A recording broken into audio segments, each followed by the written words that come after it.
ಇಲ್ಲೆಲ್ಲ 10 ಲಕ್ಷ ಕೊಡ್ತಾಯಿದ್ದೀವಿ. ನಮಗೆ ಆದಾಯ ಜಾಸ್ತಿ ಆಗಿದೆ, ಆದರೆ ಆದಾಯಕ್ಕಿಂತಲೂ ಕೂಡ ಖರ್ಚು ಜಾಸ್ತಿ ಆಗ್ತಾ ಇದೆ. BMTCನಲ್ಲಿ 15% ಬರ್ತಾ ಇದೆ. KSRTCಲಿ 12-13% ಜಾಸ್ತಿ ಆಗಿದೆ. ದ ಫೆಡರಲ್ ಕರ್ನಾಟಕದ ವಿಶೇಷ ಕಾರ್ಯಕ್ರಮಕ್ಕೆ ಸ್ವಾಗತ. ನಾನು ಅನಿಲ್ ಬಾಸೂರ್. ನಮ್ಮೊಂದಿಗೆ ಇವತ್ತು ವಿಶೇಷ ಅತಿಥಿಯಾಗಿ ಸಾರಿಗೆ ಇಲಾಖೆ ಸಚಿವರಾಗಿರುವಂಥ ರಾಮಲಿಂಗಾರೆಡ್ಡಿ ಅವರಿದ್ದಾರೆ. ಜೊತೆಗೆ ಅವರು ಬಹಳಷ್ಟು ಸುಧಾರಣೆಗಳನ್ನು ಈ ಒಂದು ಸಾರಿಗೆ ಇಲಾಖೆಯಲ್ಲಿ ತಂದಿದ್ದಾರೆ ಎಂಬಂಥ ಮಾಹಿತಿ ಇದೆ.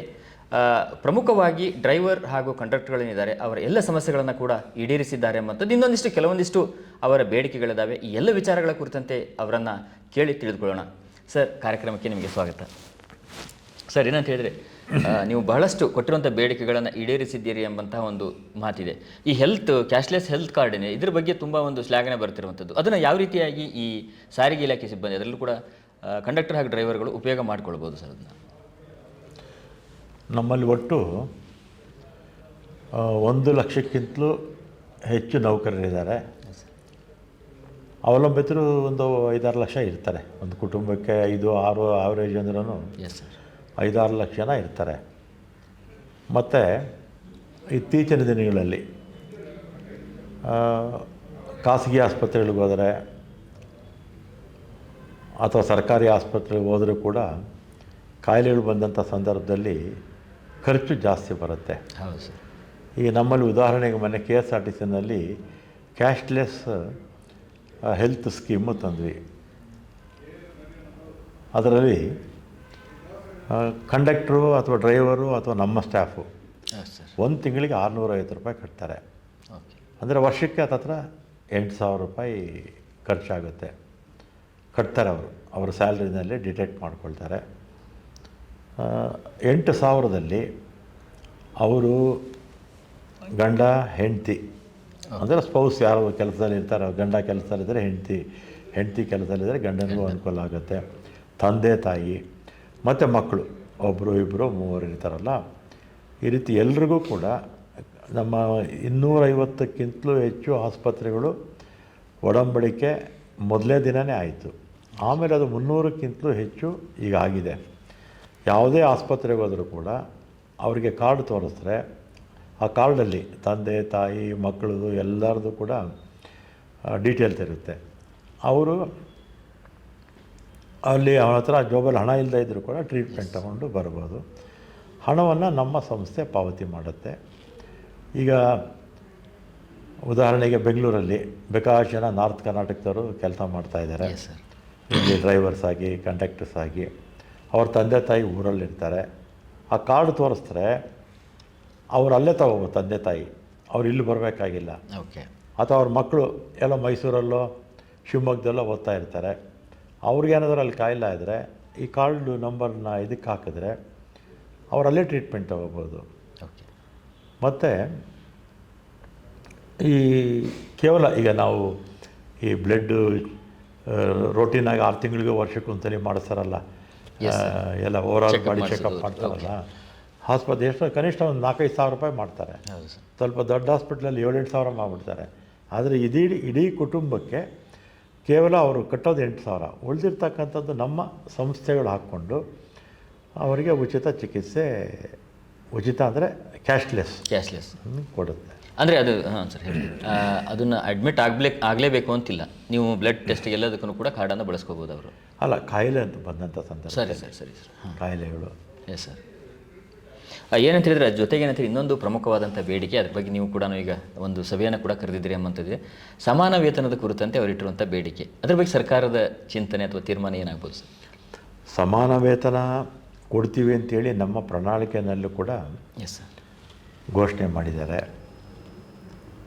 ಸುಮಾರು 100ಕ್ಕಿಂತಲೂ ಹೆಚ್ಚು ಬೇಡಿಕೆಗಳನ್ನು ಆ ಸಂದರ್ಭದಲ್ಲಿ ರಾಜ್ಯದ ಜನತೆ ಮುಂದೆ ನಮ್ಮ ಪಕ್ಷ ಇಟ್ಟಿತ್ತು. ಅದರಲ್ಲಿ ಇದು ಕೂಡ ಒಂದು. ಅದರ ಬಗ್ಗೆ ತೀರ್ಮಾನ ಆಗಬೇಕಾಗಿದೆ. ಕೆಲವರು ಸಮಾನ ವೇತನ ಅಂತ ಇಲ್ಲಿ ಡಿಮ್ಯಾಂಡ್ ಇದೆ. ಇನ್ನೂ ಕೆಲವರು 4 ವರ್ಷಕ್ಕೊಮ್ಮೆ ವೇತನ ಪರಿಷ್ಕರಣೆ ಆಗುತ್ತಲ್ಲ, ಅದಾಗಲಿ ಅಂತ ಹೇಳ್ತಾರೆ. ಒಟ್ಟಲ್ಲಿ ಏನೇ ಮಾಡಿದ್ರೂ ಕೂಡ ಕಾರ್ಮಿಕರ ಹಿತದೃಷ್ಟಿಯಿಂದ, ನೌಕರರ ಹಿತದೃಷ್ಟಿಯಿಂದ ನಾವು ಮಾಡಬೇಕಾಗುತ್ತೆ. Yes sir. ಈಗ ಏನಂತ ಹೇಳಿದರೆ ಕೆಲ ದಿನಗಳ ಹಿಂದಷ್ಟೇ ಸಾರಿಗೆ ಇಲಾಖೆಯ ಒಂದು ಪ್ರಯಾಣ ದರವನ್ನು ಏರಿಕೆ ಮಾಡಲಾಯಿತು. ಅದಾದ ನಂತರ ಏನಾದರೂ ಸಾರಿಗೆ ಇಲಾಖೆಯಲ್ಲಿ ನಷ್ಟದ ಒಂದಷ್ಟು ಕಡಿಮೆ ಆಗಿದೆಯಾ ಸರ್? ಏನಾಗಿದೆ ಪರಿಸ್ಥಿತಿ?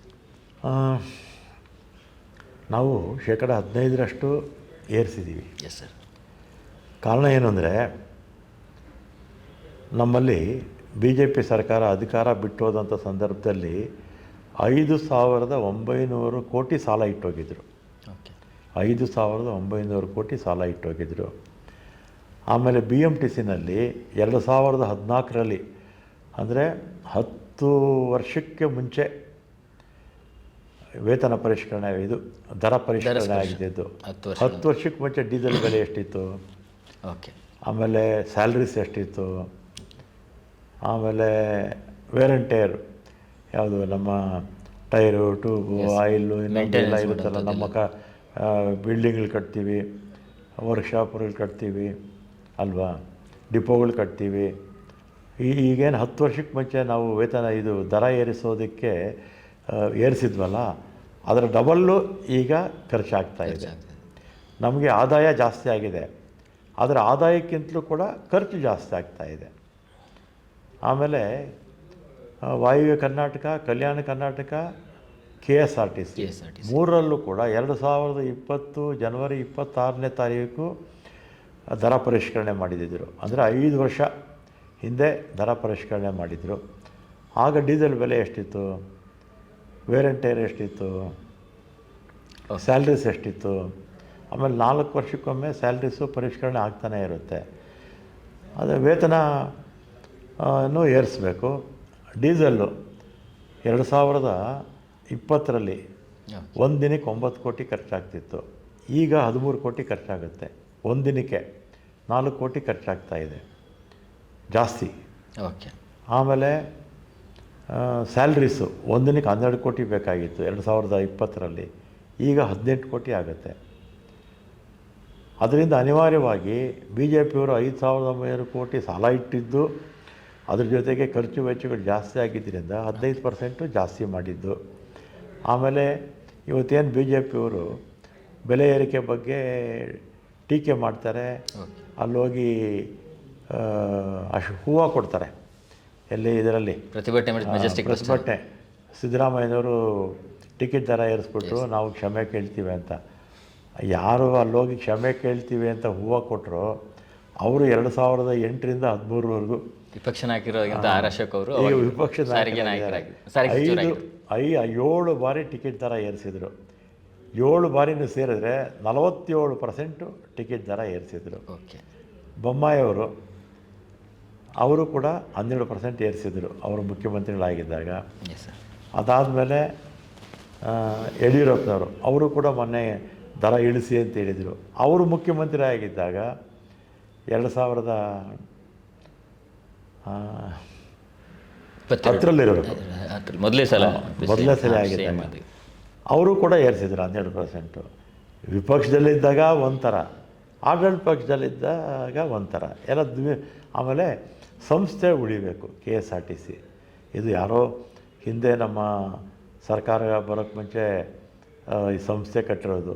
ಸಂಸ್ಥೆ ಇನ್ನೂ 100 ವರ್ಷ ಇರಬೇಕು, 200 ವರ್ಷ ಇರಬೇಕು, ಬೆಂಗಳೂರಿರೋವರೆಗೂ ಈ ಸಂಸ್ಥೆ ಇರಬೇಕು. ಸಂಸ್ಥೆ ಉಳಿಬೇಕಾದರೆ ಕನಿಷ್ಠ ಪಕ್ಷ ನೋ ಲಾಸ್ ನೋ ಪ್ರಾಫಿಟ್ಗಾದರೂ ತೊಗೊಂಡೋಗ್ಬೇಕಲ್ಲ ಅಲ್ವಾ. ನೋ ಲಾಸ್ ನೋ ಪ್ರಾಫಿಟ್ಗಾದರೂ ನಾವು ತೊಗೊಂಡೋಗ್ಬೇಕು. ಸುಮ್ಮನೆ ಬೆಲೆ ಏರಿಸದೆ ಸಂಸ್ಥೆಗಳನ್ನು ಹಾಳು ಮಾಡಿದ್ರೆ ಮುಂದೆ ಜನ ನಮಗೆ ಶಾಪ ಆಗ್ತಾರೆ. ಸರ್ ಅದರ ಜೊತೆಗೆ ಏನಂತೀರಿ ಸರ್, ಈಗ ಭಾಳಷ್ಟು ಅವರು ಟೀಕೆ ಮಾಡುವಂಥದ್ದು ಮತ್ತೆ ಅದೇ ನಿಮ್ಮ ಗ್ಯಾರಂಟಿ ಯೋಜನೆಗೆ ಬರ್ತಾರೆ.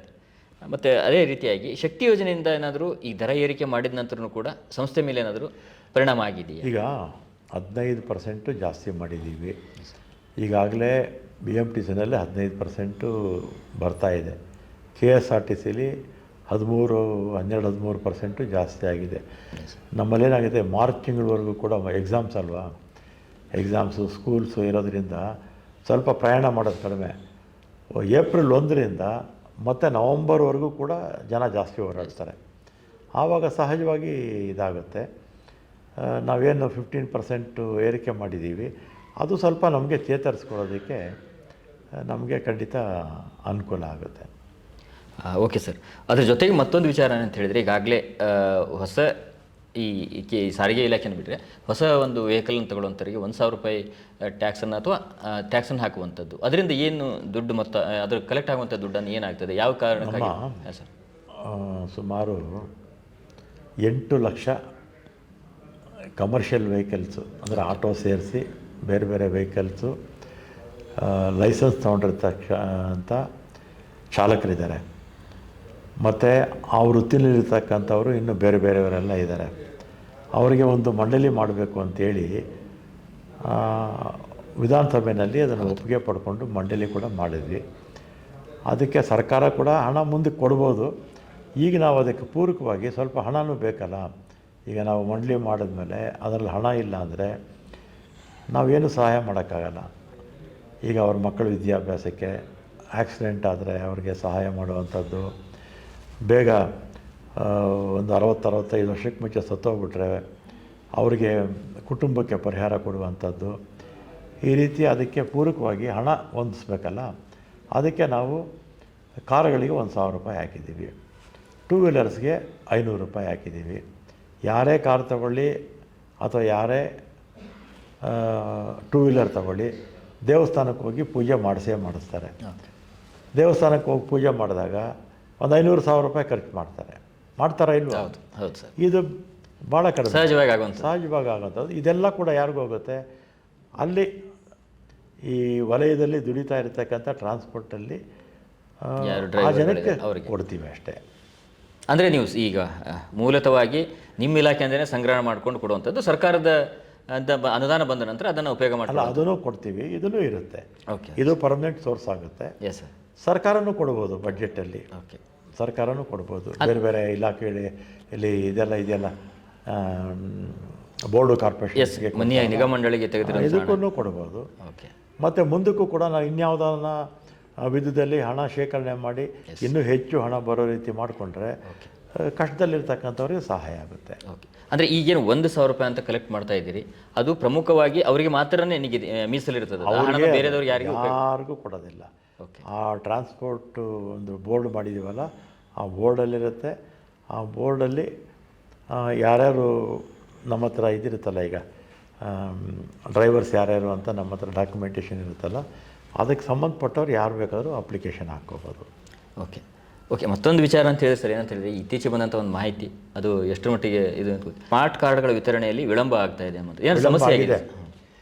ಕಾರಣ ಏನು ಅಂದರೆ, ಈ ಸ್ಮಾರ್ಟ್ ಕಾರ್ಡು ಹಿಂದೆ ಕಾಂಟ್ರಾಕ್ಟ್ ಯಾರಿದ್ರು ಅವರ ಅವಧಿ ಮುಗಿದೋಯ್ತು. ಓಕೆ. ಆಮೇಲೆ ಈ ಟೆಂಡರ್ ಕರೆದಂಥ ಸಂದರ್ಭದಲ್ಲಿ 3ನೇ ವ್ಯಕ್ತಿ ಅವರು ಟೆಂಡರಲ್ಲೇ ಪಾರ್ಟಿಸಿಪೇಟ್ ಮಾಡಿರಲಿಲ್ಲ. ಓಕೆ. ಅವರು ಬಂದು ಕೋರ್ಟಲ್ಲಿ ಕೇಸ್ ಹಾಕ್ಕೊಂಡ್ರು. ಆಮೇಲೆ ಅದು ವಜಾ ಆಯಿತು. ಈ ಸಂದರ್ಭದಲ್ಲಿ ನಮಗೆ ಸ್ವಲ್ಪ ತೊಂದರೆ ಆಯಿತು. ಈಗ ಹಿಂದೆ ಯಾರು ನಡೆಸ್ತಾ ಇದ್ದಾರಲ್ಲ ಅವರೇ ಇನ್ನು ಬ್ಯಾಕ್ಲಾಗ್ ಎಲ್ಲನೂ ಬೇಗ ಮುಗಿಸ್ತೀನಿ ಅಂತ ಹೇಳಿದ್ದಾರೆ. ಸ್ವಲ್ಪ ಕಾರ್ಡ್ ಕೊಡೋದ್ರಲ್ಲಿ ಆ ಇಶ್ಯೂಯಿಂದ ನಮಗೆ ಸ್ವಲ್ಪ ಜನಕ್ಕೆ ತೊಂದರೆ ಆಗಿರೋದು ನಿಜ. ಅದನ್ನು ಸಾರ್ಟ್ ಔಟ್ ಮಾಡ್ತೀವಿ. Yes sir. ಇನ್ನೊಂದು ಪ್ರಮುಖವಾಗಿ ಅಂತ ಹೇಳಿದ್ರೆ ಸರ್, ಈಗಾಗಲೇ ರಾಜಕೀಯ ಬಿಟ್ಟು ಹೇಳಿದ್ದಾರೆ, ಪಕ್ಷದಲ್ಲಿ ನಡೀತಿರುವಂಥದ್ದು. ಇನ್ನು ಉಳಿದಿರುವಂಥ ಅವಧಿಯಲ್ಲಿ ಸಾರಿಗೆ ಇಲಾಖೆಯಲ್ಲಿ ಮಾಡಬೇಕಾದಂಥ ಯಾವ್ಯಾವ ಕೆಲಸಗಳನ್ನು ಒಂದು ಮುನ್ಸೂಚನೆ ಅಥವಾ ಉದ್ದೇಶವನ್ನು ಇಟ್ಕೊಂಡಿದ್ದೀರಿ, ಅಂದರೆ ಗುರಿಗಳನ್ನು ಇಟ್ಕೊಂಡಿದ್ದೀರಿ ಸರ್ ನೀವು? ಈಗ ಒಂದು 2013ರಲ್ಲಿ ನಾನು ಇದೇ ಇಲಾಖೆ ಮಿನಿಸ್ಟರ್ ಆಗಿದ್ದೆ. ಆಗ 24,000 ಬಸ್ ಇತ್ತು. 10 ವರ್ಷದಲ್ಲಿ ಈಗಲೂ 24,000 ಬಸ್ ಇದೆ. ಓಕೆ. ಪಾಪ್ಯುಲೇಷನ್ ಜಾಸ್ತಿ ಆಗಿದೆ. ಇನ್ನೂ ನಮಗೆ ಕನಿಷ್ಠ 10,000 ಬಸ್ ಬೇಕಾಗುತ್ತೆ ರಾಜ್ಯದ 4 ಕಾರ್ಪೊರೇಷನ್ಗೆ. ಆಮೇಲೆ ರಿಕ್ರೂಟ್ಮೆಂಟು 2016ರಿಂದ ನಾನು ಕೊನೆಯಲ್ಲಿ 2016ರಲ್ಲಿ ಮಿನಿಸ್ಟರ್ ಆಗಿದ್ದಾಗ ಲಾಸ್ಟ್ ರಿಕ್ರೂಟ್ಮೆಂಟ್ ಮಾಡಿದ್ದು. ಈಗ ಮೊನ್ನೆ 2024ವರೆಗೂ ಕೂಡ ರಿಕ್ರೂಟ್ಮೆಂಟೇ ಮಾಡಿರಲಿಲ್ಲ. ಓಕೆ. 9,000 ಜನ ರಿಕ್ರೂಟ್ಮೆಂಟ್ ಮಾಡಿದ್ದೀವಿ. ಓಕೆ. 1,000 ಜನಕ್ಕೆ ಅನುಕಂಪದ ಆಧಾರದ ಮೇಲೆ ಕೆಲಸ ಕೊಟ್ಟಿದ್ದೀವಿ. ಬಸ್ಸಸ್ಸು ಇರುತ್ತೆ, ನಡ್ಸೋಕ್ಕೆ ಜನ ಬೇಕಲ್ಲ. Yes sir. ರಿಕ್ರೂಟ್ಮೆಂಟು ಆಗಬೇಕು. ಆಮೇಲೆ ಇವರು ನಮ್ಮ ನೌಕರರ ಕ್ಷೇಮಾಭಿವೃದ್ಧಿ. ಈಗ ನೋಡಿ, ನಮ್ಮಲ್ಲಿ ಆಕ್ಸಿಡೆಂಟ್ ಆಗಿ ಯಾರನ್ನು ತೀರೋದ್ರೆ 1 ಲಕ್ಷ ರೂಪಾಯಿ, 1 ಕೋಟಿ ಕೊಡ್ತೀವಿ ನಾವು. ಏನು ಮಿಲ್ಟ್ರಿನಲ್ಲೂ ಕೂಡ ಯಾರೂ ಕೊಡೋದಿಲ್ಲ. ಓಕೆ. ಮಿಲ್ಟ್ರಿ ಬರೀ 60 ಲಕ್ಷ ಕೊಡ್ತಾರೆ. ಸರ್ವಿಸಲ್ಲಿದ್ದಾಗ. ಅವರು ಆಚೆ ಕೆಲಸ ಮಾಡದೇ ಇದ್ದರೆ ಅಷ್ಟು ಸಿಗೋದಿಲ್ಲ. ನಮ್ಮಲ್ಲಿ ಕೆಲಸದಲ್ಲಿ ಇರಲಿ ಇಲ್ಲದೆ ಹೋಗಲಿ ಆಕ್ಸಿಡೆಂಟ್ ಆಗಿ ತೀರೋದ್ರೆ 1 ಕೋಟಿ ಅವ್ರಿಗೆ ಪರಿಹಾರಧನ. ಆಮೇಲೆ ಸರ್ವಿಸಲ್ಲಿದ್ದಾಗ ತೀರೋಗ್ಬಿಟ್ರೆ ಮೊದಲು ಭಾಳ ಕಡಿಮೆ ಕೊಡೋರು, 3 ಲಕ್ಷ ಕೊಡೋರು. ವಾಯು ಕರ್ನಾಟಕದಲ್ಲಿ ಏನೂ ಕೊಡ್ತಿರಲಿಲ್ಲ. ಈಗೆಲ್ಲ 6 ಲಕ್ಷ 5 ಲಕ್ಷ ಮಾಡಿದ್ದಾರೆ. ಕಲ್ಯಾಣ ಕರ್ನಾಟಕ 6 ಲಕ್ಷ ಮಾಡಿದ್ದಾರೆ. ಇಲ್ಲೆಲ್ಲ 10 ಲಕ್ಷ ಕೊಡ್ತಾಯಿದ್ದೀವಿ. ಮತ್ತು ಅವ್ರ ಮಕ್ಕಳ ಸ್ಕಾಲರ್ಶಿಪ್ಪು ಮೊದಲೆಲ್ಲ 3-4 ಲಕ್ಷ ಬಡ್ಜೆಟ್ ಇಟ್ಕೊಂಡು ಹೈ ಮೆರಿಟ್ ಇರೋರಿಗೆ ಮಾತ್ರ ಡಿಸ್ಟಿಂಕ್ಷನ್ ಬರ್ತಿತ್ತಲ್ಲ, ಅವ್ರು ಕೊಟ್ಬಿಡೋರು. ಈಗ ನಾವು ಕನಿಷ್ಠ 3-4 ಕೋಟಿ ಅವ್ರ ಮಕ್ಕಳಿಗೆ ಸ್ಕಾಲರ್ಶಿಪ್ಪು ಕೊಡ್ತಾಯಿದ್ದೀವಿ. ಮತ್ತು ಹೆಲ್ತ್ ಸ್ಕೀಮ್ ಹೇಳಿದ್ನಲ್ಲ, ಈಗ ಹೆಲ್ತ್ ಸ್ಕೀಮ್ ಕೊಟ್ಟಿದ್ದೀವಿ. ಮತ್ತು ಆಡಳಿತ ಕೂಡ ಸಾಧ್ಯವಾದಷ್ಟು ಪಾರದರ್ಶಕವಾಗಿ ಇರೋದಕ್ಕೆ ಎಲ್ಲ ಪ್ರಯತ್ನ ಮಾಡಿದ್ದೀವಿ. ಜೊತೆಯಲ್ಲಿ ನಮ್ಮ BMTCಗೆ ಬೆಂಗಳೂರಿಗೆ ಈಗ ನಮ್ಮ ಹತ್ರ 6,500 ಬಸ್ ಇದೆ. ಇನ್ನೂ ಒಂದು 3,500 ಬಸ್ ಬೇಕು. ಯಾಕಂದರೆ 1.5 ಕೋಟಿ ಜನ ಇದ್ದಾರೆ. ಇನ್ನೂ ಬೆಂಗಳೂರು ಸುತ್ತಲೂ ನೆಲಮಂಗಲ, ದೇವನಹಳ್ಳಿ ಎಲ್ಲ ಬರುತ್ತಲ್ಲ, ಆನೇಕಲ್ಲು, ಇಲ್ಲೆಲ್ಲ ಕೂಡ BMTC ಹೋಗುತ್ತೆ. ಸುಮಾರು 2 ಕೋಟಿ ಜನ ಸರೌಂಡಿಂಗ್ ಎಲ್ಲ ಜನರು ಸೇರಿಸಿದ್ರೆ ಇನ್ನೂ ಒಂದು 3,500 ಕೋಟಿ 3,500 ಬಸ್ ಬೇಕು ನಮಗೆ. ಈ ಒಂದು ದಿನಕ್ಕೆ 40 ಲಕ್ಷ ಜನ ಓಡಾಡ್ತಾರೆ. ಎಲ್ಲಿ? ಬೆಂಗಳೂರಲ್ಲಿ. ನಮ್ಮ ಬೆಂಗಳೂರಲ್ಲಿ BMTCನಲ್ಲಿ ಮೆಟ್ರೋಗೆ ಸಾವಿರಾರು ಕೋಟಿ ಖರ್ಚು ಮಾಡ್ತಾರೆ. ಮ್ಯಾಕ್ಸಿಮಮ್ ಅಂದರೆ 7 ಲಕ್ಷ 8 ಲಕ್ಷ ಅಷ್ಟೇ. ನಮ್ಮ ರಾಜ್ಯದಲ್ಲಿ ಇವತ್ತು 4 ಕಾರ್ಪೊರೇಷನಲ್ಲಿ 1 ಕೋಟಿಗಿಂತಲೂ ಹೆಚ್ಚು ಜನ ಓಡಾಡ್ತಾರೆ. ಅದರಲ್ಲಿ ಮಹಿಳೆಯರು ಕೂಡ 10% ಜಾಸ್ತಿನೇ ಇರ್ತಾರೆ. Yes sir. ಇನ್ನೊಂದು ವಿಚಾರ ಹೇಳೋದಾದರೆ, ಈಗಾಗಲೇ ಬಸ್ಗಳನ್ನು ಖರೀದಿ ಮಾಡ್ತೇವೆ ಅನ್ನೋಂಥದ್ದು ಹೇಳಿರುವಂಥದ್ದು ಸರ್. ಒಂದು ಆರೋಪ ಇದೆ ನಿಮ್ಮ ಮೇಲೆಲ್ಲ, ಹಿಂದಿನಿಂದನೂ ಕೂಡ ಸಾರಿಗೆ ಇಲಾಖೆ ಮೇಲೆ, ಬೆಂಗಳೂರಿನಲ್ಲಿ ಉಪಯೋಗಿಸುವಂಥ ಬಸ್ಗಳನ್ನು ಉತ್ತರ ಕರ್ನಾಟಕ ಇರ್ಬೋದು ಅಥವಾ ಬೇರೆ ಬೇರೆ ಗ್ರಾಮೀಣ ಪ್ರದೇಶಕ್ಕೆ ಕಳಿಸಲಾಗ್ತದೆ ಅಂತೇಳಿ, ಅದನ್ನು ತಡೆಯೋದಕ್ಕೆ ಏನಾದರೂ ಇದೆಯಾ? ತಡೀತೀರಾ? ಏನಾಗುತ್ತೆ ಸರ್? ಈಗ ನಮ್ಮದು 4 ಕಾರ್ಪೊರೇಷನ್ ಆಗಿ 25 ವರ್ಷ ಆಯಿತು. ಕಲ್ಯಾಣ ಕರ್ನಾಟಕ, ವಾಯುವ್ಯ ಕರ್ನಾಟಕ, KSRTC, BMTC ಎಲ್ಲ ಸ್ವಾಯತ್ತ ಸಂಸ್ಥೆಗಳೇ. ನಾನು ಬಂದ ಮೇಲಂತೂ 4,000 ಜನ KSRTC ಅವ್ರನ್ನ ಟ್ರಾನ್ಸ್ಫರ್ ಮಾಡೋರು. ನಾವು ಅವ್ರಿಗೆ ಆಪ್ಷನ್ ಕೊಟ್ಟು ಇವನ್ನೆಲ್ಲ ಕೂಡ 4 ಸಂಸ್ಥೆಗಳಿಗೆ ಹಂಚಿಬಿಟ್ವಿ. ಈಗ ಬಸ್ಸಸ್ ಬೇಕಾದ್ರೆ ಅವರೇ ಟೆಂಡರ್ ಕರ್ಕೊಳ್ತಾರೆ, ರಿಕ್ರೂಟ್ಮೆಂಟು ಅವರೇ ಮಾಡ್ಕೊಳ್ತಾರೆ. 4 ಕೂಡ ಸ್ವಾಯತ್ತ ಸಂಸ್ಥೆಗಳಾಗಿ ಮಾಡಿದ್ದೀವಿ. ನಾನು ಹಿಂದೆ ಇದ್ದಾಗಲೂ ಯಾವತ್ತೂ ಹಳೆ ಬಸ್ಸು ಇಲ್ಲಿಂದ ತೆಗೆದು ವಾಯುವ್ಯ ಕರ್ನಾಟಕ ಆಗಲಿ ಕಲ್ಯಾಣ ಕರ್ನಾಟಕ ಆಗಲಿ ಕೊಟ್ಟಿಲ್ಲ. ಈ ಮಧ್ಯದಲ್ಲಿ ನಾನು ಇಲ್ಲದೇ ಇದ್ದಾಗ 100 ಬಸ್ಸು ಕೊಟ್ಟಿದ್ದು ನಿಜಾನೇ. ಎಲ್ಲಿ ಹುಬ್ಳಿಗೂ ಎಲ್ಲ ಕೊಟ್ಟಿದ್ರು. ನಾನು ಬಂದ ಮೇಲೆ, ನಾನು ಹಿಂದೆ ಇದ್ದಾಗಲೂ ಒಂದು ಬಸ್ಸು ಕೊಟ್ಟಿಲ್ಲ, ಈಗಲೂ ಒಂದು ಬಸ್ಸು ಕೂಡ ನಾವು ಆ ಥರ ಕೊಡೋದೂ ಇಲ್ಲ. ಅವರು ಬಸ್ಸುಗಳು ಅವರು ಎಲ್ಲ ಸ್ವಾಯತ್ತ ಸಂಸ್ಥೆಗಳಾಗಿದೆ. ಅವರು ಫುಲ್ ಅಧ್ಯಕ್ಷರಿರ್ತಾರೆ. ಅವರು ಹೊಸ ಬಸ್ಸುಗಳು ತಗೊಳ್ತಾರೆ. ನಾವು ಯಾವುದೂ ಅದು ಮಾಡಿಲ್ಲ. ಮಧ್ಯದಲ್ಲಿ ನನ್ನ ಅವಧಿಯಲ್ಲಿ ಮಾಡಿಲ್ಲ, ಹಿಂದಿನ ಅವಧಿಯಲ್ಲಿ ಮಾಡಿದ್ದಾರೆ. Okay sir. ಇಷ್ಟೊತ್ತಿನವರೆಗೂ ಕೂಡ ಸಾರಿಗೆ ಇಲಾಖೆಯಲ್ಲಿ ಮುಂದೆ ಆಗ್ತಿರುವಂಥ ಕೆಲಸಗಳು, ಅದರ ಜೊತೆಗೆ ಈಗಾಗಲೇ ಸಿಬ್ಬಂದಿಗೆ ಏನೆಲ್ಲ ಸೌಲಭ್ಯಗಳನ್ನು ಕೊಟ್ಟಿದ್ದಾರೆ, ಏನು ಕೊಡಬೇಕೆಂಬಂಥ ತೀರ್ಮಾನಗಳನ್ನು ಮಾಡ್ತಾರೆ, ಈ ಎಲ್ಲ ವಿಚಾರಗಳ ಕುರಿತಂತೆಯೂ ಕೂಡ ರಾಮಲಿಂಗಾರೆಡ್ಡಿ ಅವರು ನಮ್ಮ ಜೊತೆಗೆ ಎಲ್ಲ ವಿವರಗಳನ್ನು ಹಂಚಿಕೊಂಡಿದ್ದಾರೆ. ಸರ್, ನಮ್ಮ ಕಾರ್ಯಕ್ರಮದಲ್ಲಿ ಭಾಗವಹಿಸಿದ್ದಕ್ಕೆ ನಿಮಗೆ ಧನ್ಯವಾದಗಳು ಸರ್.